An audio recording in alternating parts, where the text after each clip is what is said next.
Annual evaluation of Dylan Faden, formerly P6, performed by Dr. Carla Vaughn.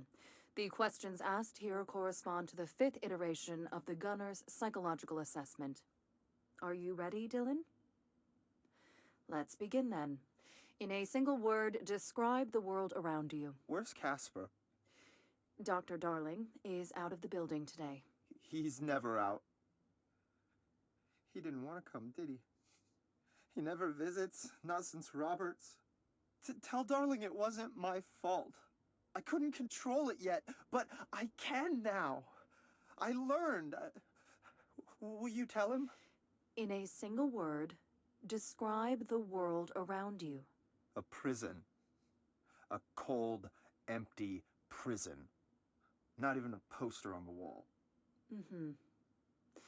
What is the next number in the sequence 3, 6, 9, 12, 15? 18. What day is it today? How the hell would I know? It's not like you give me a calendar. You find a rabbit in the woods. It is breathing, but not moving. You cannot see any blood. What do you do? Leave it. Expand on that. It doesn't matter. The rabbit's not real. None of it's real. What day is it today? Do you enjoy asking people questions that can't be answered? Is this what gets you up in the morning? What you dreamed of doing as a scared, stupid little girl? Can you describe a dog to me? In Ordinary, we had a friend. Nosebleed Neil. And when it all went crazy, you know what I mean. Nosebleed Neil turned into a dog. Or something like a dog. What day is it tomorrow? Fuck off! I don't know! There is no calendar! How can I fucking know? Dylan, calm down. Fuck you! Fuck you and fuck Casper! Hey! Are you watching this, you old fuck? Did you send your bitch because you're too scared of me? Where is Casper? Security, get a team in here. I need... You mentioned a poem last time we talked. By Thomas Zane? Yes. Beyond the shadow you settle for, there's a miracle illuminated. I looked the poem up. Only I couldn't find any poet by that name. I did find a European filmmaker who moved here in the 60s, named Thomas Zane. What? I don't... No matter. It suits you very well. The poem. How you see things. Maybe you wrote it yourself? I didn't. No matter. You've said a few times that you feel like there's a piece of you missing. Can we talk about that? Okay. Yeah, it's this... I feel an emptiness, a yearning for something that I think I lost. It's natural for you to feel that way. Your brother and your parents are dead. No. No. Dylan's not dead. And that's not even it. You're referring to the imaginary friend from your childhood? Polaris. She's come back. After a long time, she's calling me. In a dream I saw, she showed me things. Jesse. It felt more real than anything. As real as what happened in Ordinary. The industrial accident in your hometown? That you believe Polaris caused? No. It wasn't an accident. There was no industrial accident, and Polaris didn't cause it. She saved me and Dylan. Jesse... No! It was a cover-up. The government knows about it. There were agents there. Agents from... I don't know exactly, but they took Dylan. I'll find them. I won't stop looking. Polaris wants me to go to New York. There's a building there. I have to leave soon. I have to be there at a very specific time. Something hugely important is going to happen. Jesse, you know we can't let you go until you're well.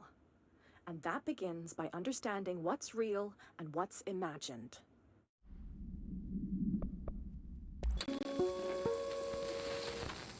There is a curious correlation with the yet unknowable forces intruding upon our world in the form of altered world events.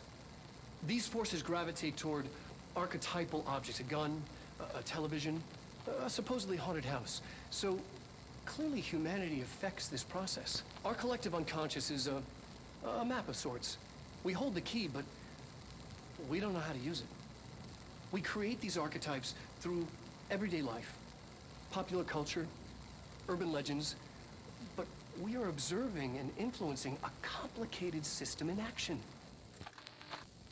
We can change the likelihood of something being a receptacle for these forces just by thinking about it.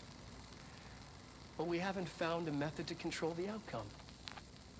And yet, there's something unique in us, in our dreams, in the conceptual reality with power with our minds.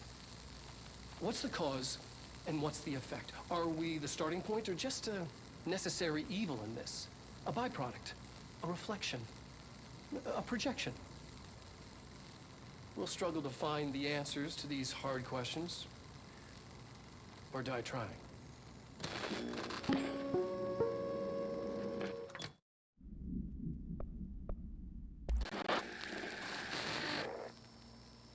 Dylan's a lost cause. I know I struggled to see this, but we've contained him now.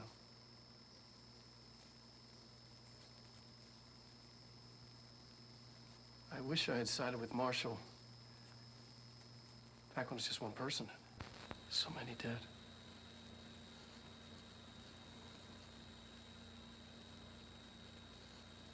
I thought his youth was an asset. Just too much too soon.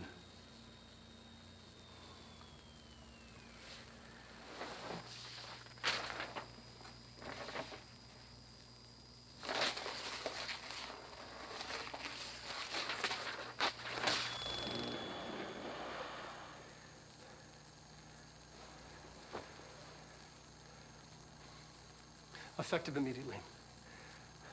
I'm setting up a new department. Dimensional research in the research sector. Transferring the slide projector there. That's where my focus will be now. The ordinary site remains as is. We'll be back to... I don't know when.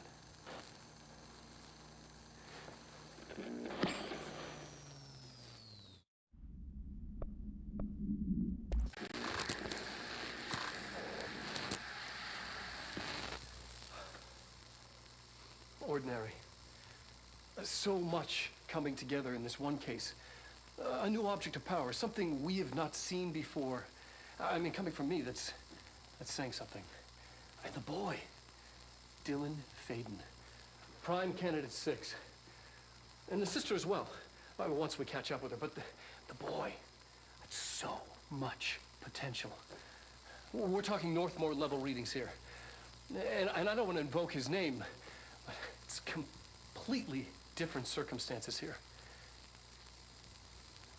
It's remarkable.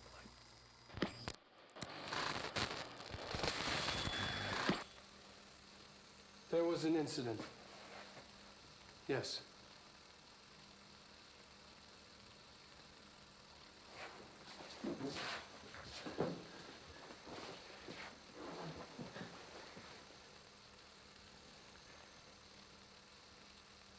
We lost a valuable member of our team, yes. Excessive force. Dylan has so much.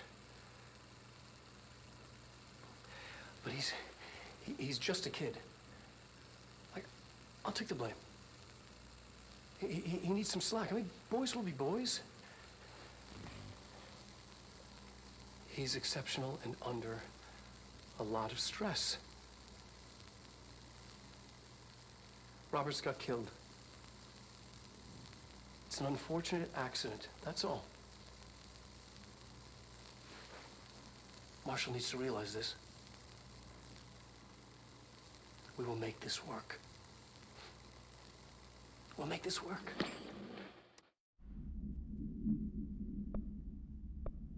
Mark Gibson, male, age 28, returned from the astral plane approximately 13 minutes ago. This was his 21st dive. Patient is experiencing migraine-like pain, intense pressure behind the eyes, and partial blindness. He has no recollection of his time in the astral plane and appears severely disoriented. Preliminary examination revealed no immediate cause, so we will be sending patient for x-rays and... What the fuck is that thing? God, it burst right out of him. Code Black! Get Marshall!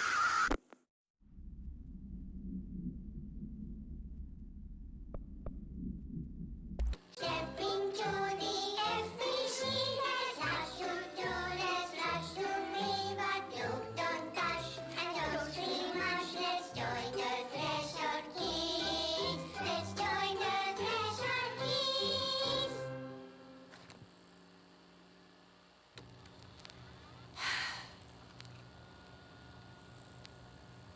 I can see you're upset, Meg.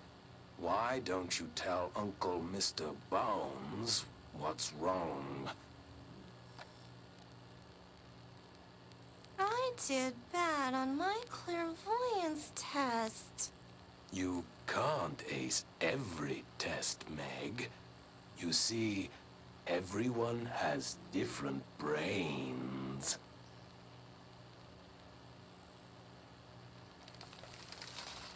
Some brains can talk to each other.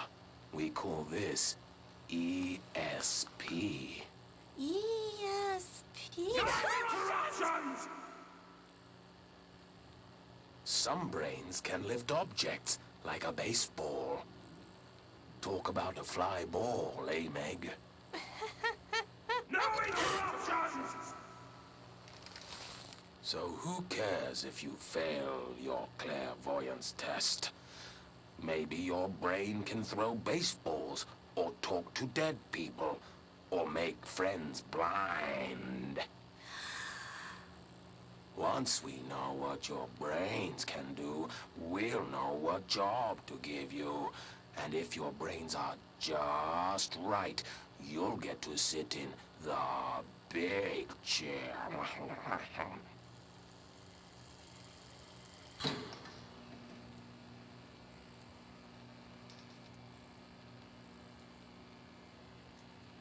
What if I don't want the big chair? What if I don't want the big chair? Everyone wants the big chair, Meg! That's why we're all here. Use those brains to listen for once, or the only chair you'll get in is the one with straps.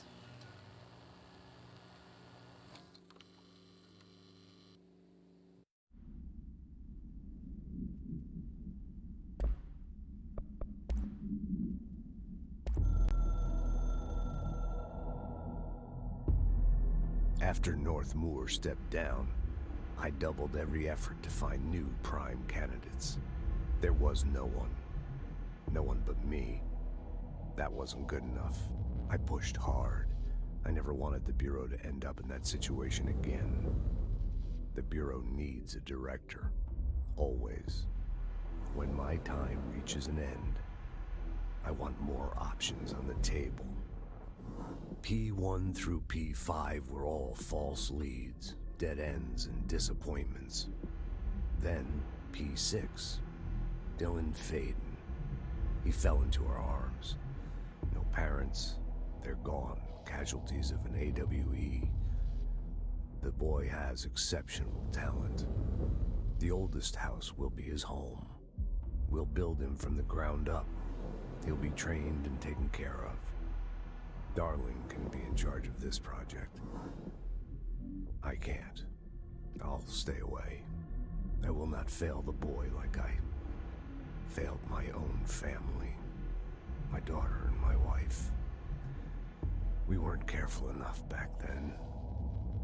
Something came home with me. I took work home. My Susanna got sick. When I realized my mistake, I wanted to bring her here for Darling to do what he could. Kate flat out refused. Civilian doctors treated our daughter, but they didn't have a clue. She died. Kate left me. Same old story. That was a long time ago. The Bureau is all I have now.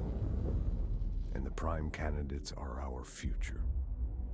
There are two, P6 and P7. We're spoiled for choice.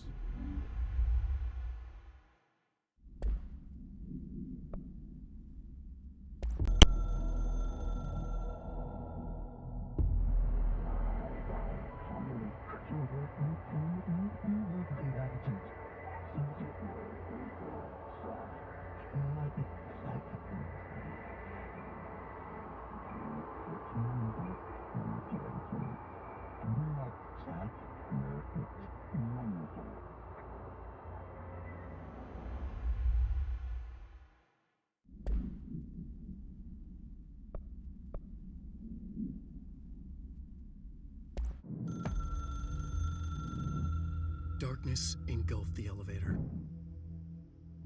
There was something there. A presence. Jesse Faden could hear it. A call. It was faint, reaching for her from a dark place. Faden was sensitive to visitations. She had them all the time. From her guiding star and the previous director. She was the perfect receiver. As if she'd been made for this. Faden paused to feel it. The force at play here. It was changing things around her, subtle, trying to make her act. Faden didn't like that. Her guide felt it too. Polaris didn't flare up in defense as with the hiss, so it wasn't all bad. Not a hostile transmission. It was powerful, but it was coming from far away, and made weak because of the distance. It was a distress call. Faden sensed a drowning man. A man desperate to escape. She sensed something else, too. A hunger in the dark. Not unlike the hostile resonance. Waiting. She knew that desperate acts can have grim consequences. It was this, more than the man's despair, that made her follow the call. The elevator lights winked back on. The darkness receded like a memory. There was a new button on the elevator control panel. Investigation Sector. Faden pressed the button. The elevator doors slid shut with practiced bravado.